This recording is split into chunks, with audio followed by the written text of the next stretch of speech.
ప్రియులారా, యోహాను ఈ పత్రిక రాస్తూ ప్రారంభం ఎలా చెప్తున్నాడు.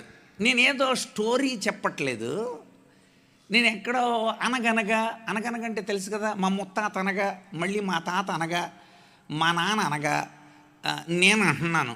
అనగానే ఒక రాజుగారికి 7 కొడుకులు ఏటకెళ్ళారు, 7 చేపలు తెచ్చారనేది ఎప్పటి నుండి వింటున్నామండి మేము. మా తాత దగ్గర నుండి అన్నా. మా తాత అన్నాడు అనగా, మా నాన్న అన్నాడు అనగా, నేను కూడా అనగా, నా కొడుకు కూడా అనగా, రేపొద్దున ఆడికి పెళ్ళైతే పుడితే ఆడు కూడా అనగా కథ కాదు ఇది. ఇది మా జ్ఞానేంద్రియ స్పర్శ అంటాడు.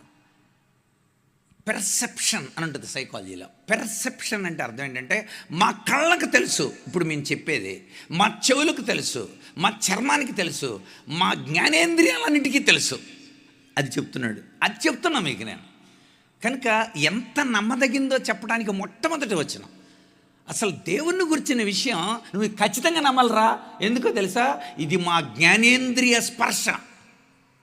మా కళ్ళు స్పర్శించినాయి, మా చేతులు తాకి చూచినాయి, మా మనస్సు స్వప్నించింది, నా చర్మం స్పర్శించింది.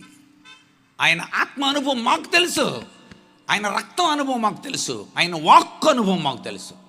So wonderful experience. అందుకని చెప్తున్నాడు, జీవవాక్యాన్ని గురించి ఆది నుండి ఏది ఉండెనో, మేమేది వింటిమో, కన్నులారా ఏది చూచితమో, ఏది నిదానించి కనుగొంటిమో, మా చేతులు దేన్ని తాకి చూచానో అవి మీకు తెలియజేస్తున్నా. ఏం చెప్పాలనుకుంటున్నాడు యోహాన్? మొట్టమొదటి అధ్యాయంలో యోహాను చెప్పాలనుకుంది ఏంటంటే, రిలేషన్ విత్ గాడ్. దేవునితో మీకు సంబంధం ఉందా? ఎలాంటి సంబంధం ఉంది మీకు? అసలు మీరు దేవుని సంబంధాలు ఎలాగయ్యారు? శిఖామణి గారు మాకు బాగా తెలుసు. మా కుటుంబానికి మేము సేవలో రంగంలోకి అడుగు పెట్టక ముందు నుండే నాన్నగారు తెలుసు. వారు కలిసి సేవ చేసిన అద్భుతమైన దైవజనులు. మా గురించి ఏం చెప్తారు? శిఖామణి గారి పిల్లలు అని. అంటే శిఖామణి గారికి చెందిన వాళ్ళం మేము, ఆయన సంబంధులం. దేవుని సంబంధులు ఎలాగయ్యారు మీరు? అది అడుగుతున్నాడు అనమాట. అందుచేత ఫస్ట్ మనం రిలేషన్ గురించి ఆలోచించాలి. అది ఈ అధ్యాయంలో, మొట్టమొదటి అధ్యాయంలో. దేవునితో రిలేషన్ ఎలా సాధ్యం అవుతుందండి మనకి? ఆయన ఎక్కడో పరలోకంలో ఉన్నాడు, నువ్వు ఇక్కడ ఉన్నావు. ఆయనే దేవుడు, మనమే పాపులం. దేవుడి దగ్గరికి వెళ్ళటానికి నువ్వు వెళ్ళవే బాబు, వెళ్ళవే నువ్వు అని భార్యలను పంపుతుంటారు చాలామంది. వాళ్ళు వెళ్ళటానికి, కొంతమంది ఒకసారి దేవుడి దగ్గరికి వెళ్ళినా నేను రానులే, అక్కడ ఉంటాను, దూరంగా ఉంటాను. దేవుడి దగ్గరికి వెళ్ళలేం, మన పాపం మనకు అడ్డొస్తూ ఉంటుంది. మరి అలాంటప్పుడు దేవునితో సంబంధాన్ని ఎలా పెంచుకుంటాం? దేవుని దగ్గర మనం ఎలా ఉండగలం? అది చెప్తున్నాడు. అందుకని మొట్టమొదటి అధ్యాయంలో మన ప్రవర్తన సరిగ్గా లేదు, దాన్ని సరి చేసుకుంటే దేవునితో సంబంధం మనకి వస్తుంది. మనం సహవాసం చేయాలి. ఎవరితో సహవాసం చేయాలి? 3వ వచనం చూడండి. మాతో కూడా మీకు సహవాసం కలిగినట్లు మేము చూచిన దాన్ని, వినిన దాన్ని మీకు తెలియజేస్తున్నాం. మన సహవాసం అయితే తండ్రితో కూడా ఆయన కుమారుడైన యేసుక్రీస్తుతో ఉంది అంటున్నాడు. మరి మీకు ఉందా? ఇది మన ప్రశ్న. దేవునితో సమాధానం ఉండాలి.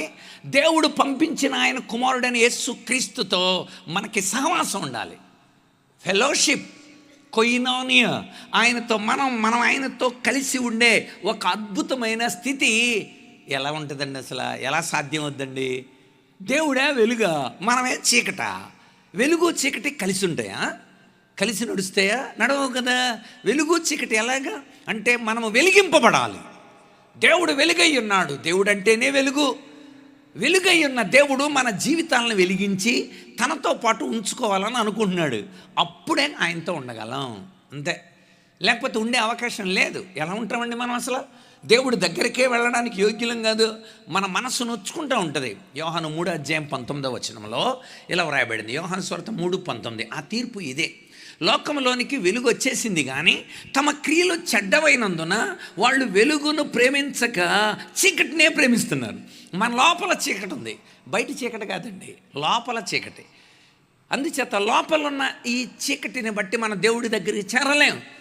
ఇప్పుడు యోహాను ఏం చెప్తారంటే, మేము దేవుడితో సంబంధం ఉందండి. మాకు ఎలా సంబంధం ఉందండి? దేవుడు చెప్పాడు, ఇదిగో ఆ వల్ల ఇచ్చిపెట్టి నాతో రండిరా, ఫాలో మీ, నన్ను వెంబడించండి, నేను మిమ్మల్ని మనుషులను పట్టే జాలర్లుగా చేస్తా అన్నాడు. ఎస్, నమ్మేశారు అంతే. వలలు నిన్న చేపలు.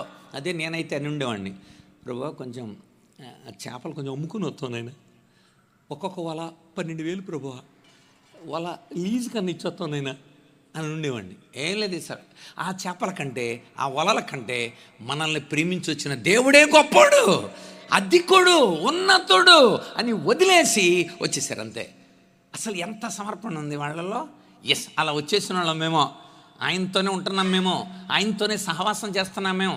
మా సహవాసం అయితే తండ్రితో, ఆయన కుమారుడైన యేసుక్రీస్తుతో మా సహవాసం ఉంది. కనుక దేవునితో సహవాసం మనం చేయాల్సిన అవసరం ఉంది. ఆయన వెలుగైన దేవుడు కనుక. కానీ మనం ఏం చేస్తున్నాం, మనం సహవాసం ఉందని చెప్పుకుంటున్నాము అని కొంచెం బాధపడ్డాడు అనమాట. 6వ వచనంలో సహవాసం గలవారమని చెప్పుకుంటున్నాం, 8వ వచనంలో పాపం లేని వారమని చెప్పుకుంటున్నాం, తర్వాత 10వ వచనంలో పాపం చేయలేదని చెప్పుకుంటున్నాం, 2వ అధ్యాయం 4వ వచనంలో ఎరిగి ఉన్నామని చెప్పుకుంటున్నాం, 6వ వచనంలో నిలిచి ఉన్నామని చెప్పుకుంటున్నాం, 9వ వచనంలో వెలుగులో ఉన్నానని చెప్పుకుంటున్నాం. చెప్పుకుంటమే తప్ప స్థితి లేదు. భలేవారండి యేసుప్రభు, మాకెందుకు తెలియదండి? ఆయన క్యాలెండర్లో 12 ఉంటాయి, మా ఇంట్లో వచ్చి చూడండి. అసలు ఎదురుగుండానే చున్నీ వేసుకున్న యేసుప్రభు ఫోటో కూడా ఉంటుంది. మరి మీరు మేము యేసుప్రభు బిడ్డలమేనండి, మా ఉంగరాల్లో సిలువ గుర్తుంటుందండి, మంగళసూత్రాల్లో కూడా సిలువ గుర్తుంటుందండి. కనుక మీరు భౌతికపరమైన చూపెడితే దేవుడి సంబంధాలు కాదు అంటాడు.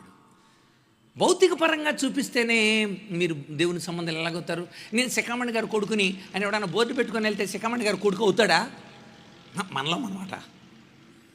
మా నాన్నగారిని చాలామంది నాన్నగారు అని పిలుస్తారు.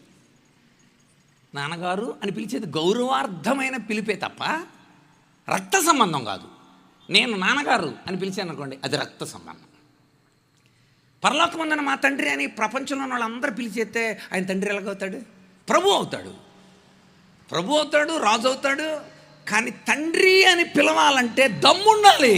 అది రక్తంతో కూడుకున్న పిలుపు. అది ప్రహరీ కూడా బయట నుండి అమ్మా అన్నం పెట్టు అని ఒక పిల్ల అరుస్తుంది. ఇంట్లో కూడా నా కూతురు అమ్మ అన్నం పెట్టు అంటుంది. ఆ అమ్మ అనే పిలుపుకి ఈ అమ్మ నాకు అన్నం పెట్టని నా కూతురు పిలుపుకి మధ్య తేడా ఉంది. అది రక్త సంబంధం. టెక్టో అంటారు దాన్ని. వయోస్, అది ఆపాదింపబడిన గౌరవార్థమైన పిలుపు కాదు, రక్త సంబంధం అది. ఎస్, ఆ సంబంధాన్ని కలిగి ఉండాలి. మీరు చెప్పుకుంటే సరిపోదు, అది అనుభవించాలి. అది గుణాత్మకంగా ఉండాలి, కార్యాత్మకంగా ఉండాలి, లక్షణాత్మకంగా ఉండాలి. టెస్ట్ చేస్తే కనబడాలి, ఏ పరీక్షకు నిలవాలి. ఎస్, అలాంటి క్రైస్తవ విశ్వాస జీవితం మనకు కావాలి. అది యోహాను మొట్టమొదటి అధ్యాయంలో చెప్పేది. దేవునితో మనం సంబంధం కలిగి ఉన్నామా? కొరింథీ మొదటి పత్రిక 7వ అధ్యాయం 24వ వచనంలో దేవునితో మనకున్న సంబంధాన్ని మనము నిజంగా రుజువు చేయగలమా? తండ్రి అయిన దేవునితో మన సంబంధం ఎలా ఉంది? దేవుడు అడుగుతున్నాడు ఈరోజు, నిజంగా దేవునితో నువ్వు సంబంధం కలిగినావు? ఎస్, ఆయన నన్ను సృజించాడు, ఆయన నన్ను నిర్మించాడు, ఆయన అమ్మ కడుపులో నన్ను వేశాడు, ఆయనే నిజమైన దేవుడు, ఆయనే నాకు సమస్తాన్ని ఇచ్చాడు, ఆయనే నా కోసం సమస్తాన్ని సృజించాడు అని నువ్వు నమ్ముతున్నావా? అంతేకాదు, ఆయన తన కుమారుడిని నీ కోసం ఈ లోకానికి పంపించాడని నమ్ముతున్నావా? కొరింథీ మొదటి పత్రికలో చూడండి ఒకసారి, మొట్టమొదటి అధ్యాయం 9వ వచనం. తన కుమారుని యొక్క సహవాసానికి మనల్ని పిలిచిన దేవుడు నమ్మదగినవాడు. అంటే నా కొడుకుని పంపించిన ఆయనతో సహవాసం చేయండి రా బాయ్. ఆయన ఈ లోకంలో 33.5 సంవత్సరాలు జీవిస్తున్నాడు. ఆయన బోధ, ఆయన రక్తం, ఆయన ఆత్మ, ఆయన మనకి నడిపించే తీరు, మార్గదర్శక విలువలు, అడుగుజాడల్ని మీరు తెలుసుకొని నమ్మండి. ఆయన ద్వారా విజయం, ఆయన ద్వారా బలం, ఆయన ద్వారా నిత్య జీవం, ఆయన ద్వారా రక్షణ, ఆయన ద్వారా ఆత్మీయ అభివృద్ధి, ఆయన ద్వారా వెలుగు. సో ఆయన ద్వారానే కలుగుతుంది. అందుకే పంపుతున్నాను నా కుమారుణ్ణి. మీరు ఎవరితో సహవాసం చేస్తున్నారు? అందుకే అన్న తండ్రితో కూడా, ఆయన కుమారుడైన యేసుక్రీస్తుతో కూడా అన్నాడు. పౌలు తన పత్రికల్లో పరిశుద్ధాత్మతో కూడా అంటాడు. చదువుతారు పని ఒక మాట. కొరింథీ మొదటి పత్రిక 2వ పత్రిక చదవండి, ఆఖరి అధ్యాయం 13వ అధ్యాయం 14వ వచనం. కొరింథీ 2వ పత్రిక 13-14.